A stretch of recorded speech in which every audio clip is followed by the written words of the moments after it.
if you keep talking. I'll start in about 10 seconds here.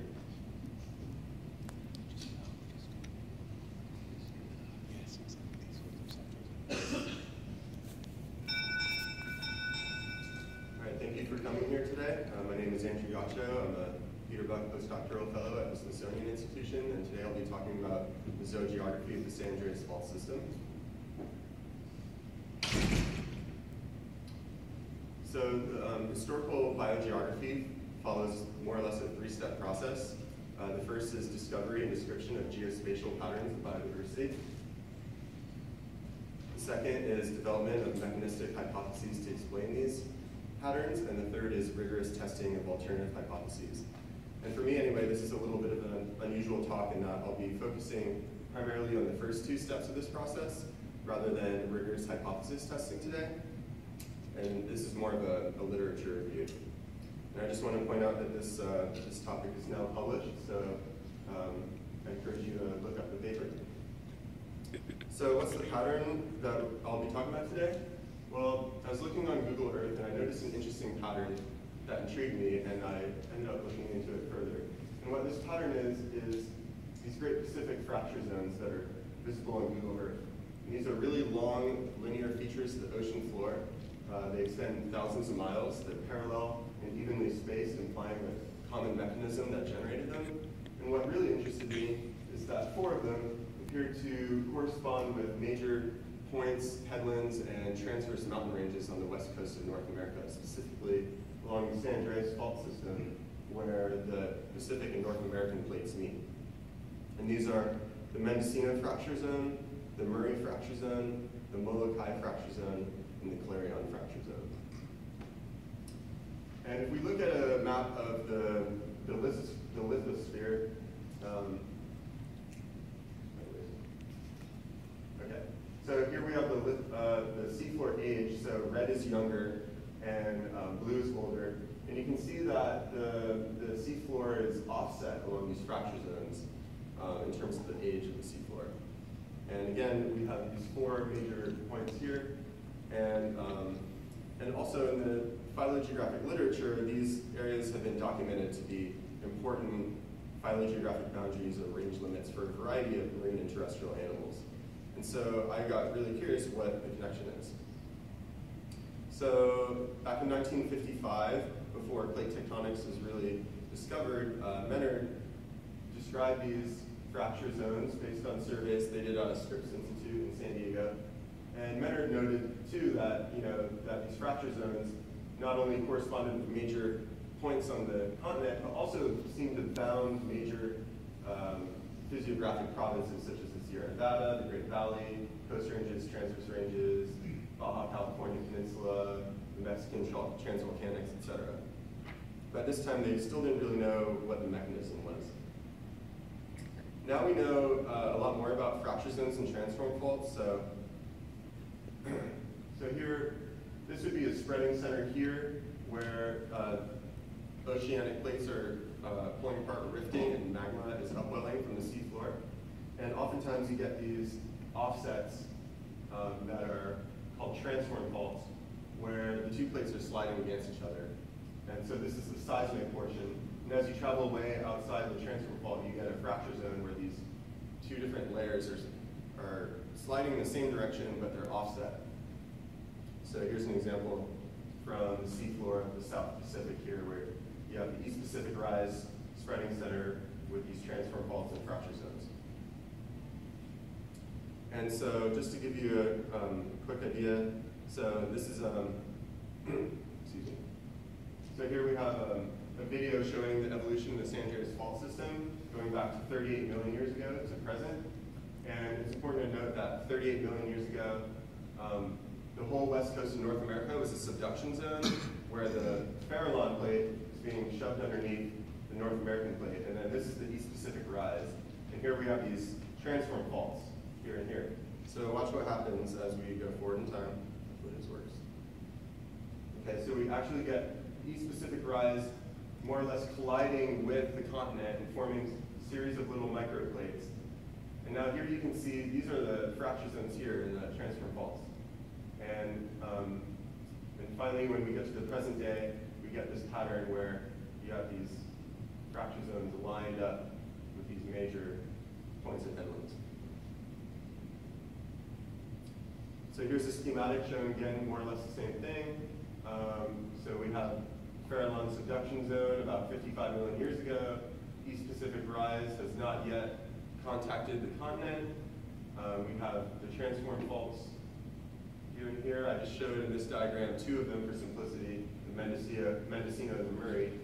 Going to 27 million years ago, we have initial contact with the East Pacific rise and the Farallon subduction zone, giving birth to the San Andreas fault system, as well as two triple junctions, the Mendocino triple junction and the Rivera triple junction.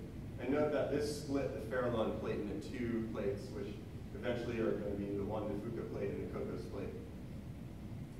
As time went on, the San Andreas fault got longer and longer. About 20 million years ago, the Rivera triple junction was lined up with the Murray fracture zone here, which is now in Southern California. And by the current day, we have the Rivera triple junction that's migrated all the way south to mainland Mexico. But the Murray fracture zone is lined up with the transverse ranges marking where the triple junction used to be, whereas the Mendocino triple junction is still an active triple junction.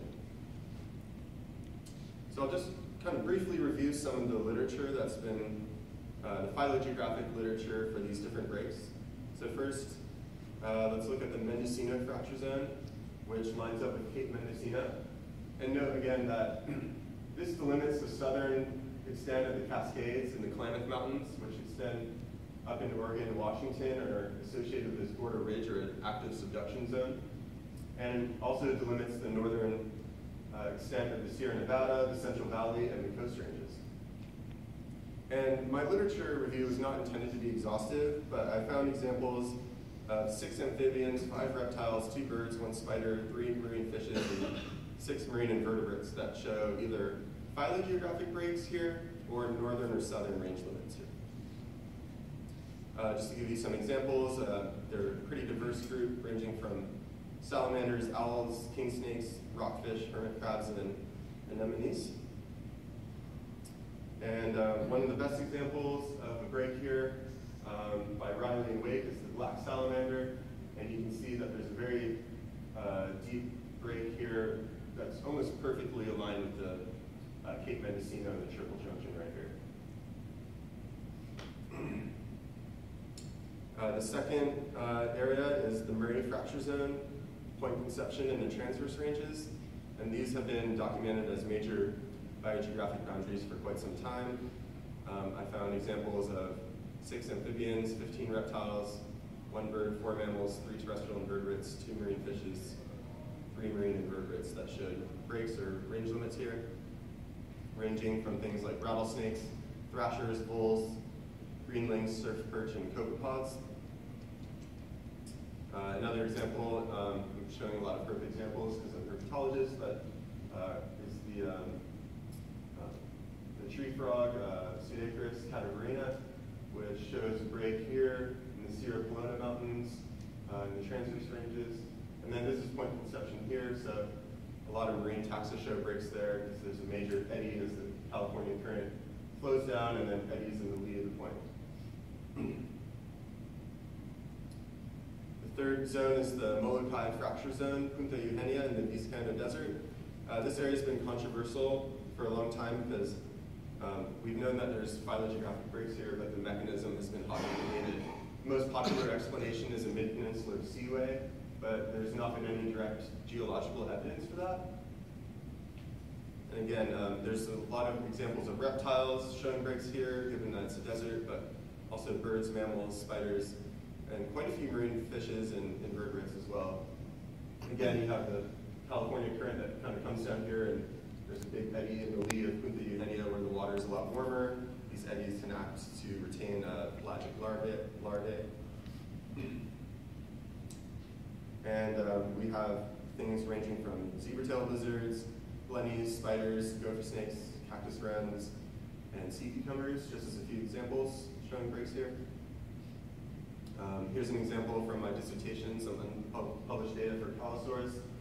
we see that there's a break right here that almost perfectly aligns with the Eugenia, and this is pretty common. Finally, we have the Clarion fracture zone, Cabo Corrientes, and the Sierra Transvolcanica. And this delimits the southern extent of the Sierra Madre Occidental, the central Mexican plateau, the Sierra Madre Oriental, the northern limit of the Guatemalan Trench, where we have an active subduction zone running down to Panama, where the Cocos Plate is being subducted. And here we have, again, the East Pacific rise has not yet made contact with the continent. I didn't find quite so many examples of breaks here, but there were quite a few examples still: amphibians, reptiles, birds, mammals, etc. Not so many examples from the marine literature, although I suspect that might be due to a lack of studies in this area. And there's also an interesting quote from Darwin I found, that Darwin in the Voyage of the Beagle pointed out that southern Mexico at about 20 degrees latitude is where he drew the line between the North and South American zoological provinces. Another example that wasn't in the paper that I discovered recently was the spiny-tailed iguana shows a break here. We have this northern clade here that contacts right here at the point. So to conclude, the Great Pacific fracture zones preserve the record of the Farallon Plate's demise. And in a sense, this explains the ultimate origin of North America's complex topography.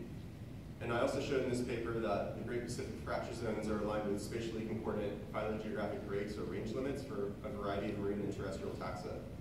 But the key question is, how exactly did these tectonic events influence speciation or phylogeographic breaks? And there's basically two alternative hypotheses. One, there could be vicariance going on when the triple junctions were actively migrating down the coast. They could have fragmented populations that way. Or after the fact, there could be essentially a complex landscape matrix where these transverse mountain ranges have rain shadow effects with, and then eddies in the currents, etc. And so these could generate climatic ecotones that could secondarily drive speciation or phylogeographic breaks. And so what's really needed is a comparative phylogeographic approach to test these alternative hypotheses. And with that, I'd like to thank some folks who have helped me with this manuscript, exchange of ideas and reviewing the manuscript, and I'll take any questions.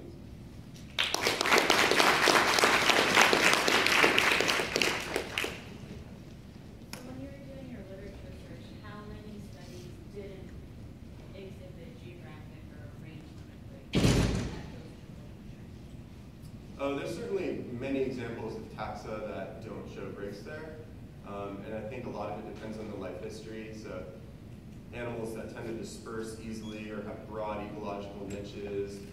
I mean, obviously a lot of marine mammals aren't going to show breaks there, a lot of birds aren't, although a surprising number of birds do, but I don't have a hard number on that. I was more just trying to point out that review papers that had cited these breaks as being important and just trying to draw the geological literature and the biological literature together, because there wasn't really any mention of these fracture zones anywhere in these papers I cited. Any other questions?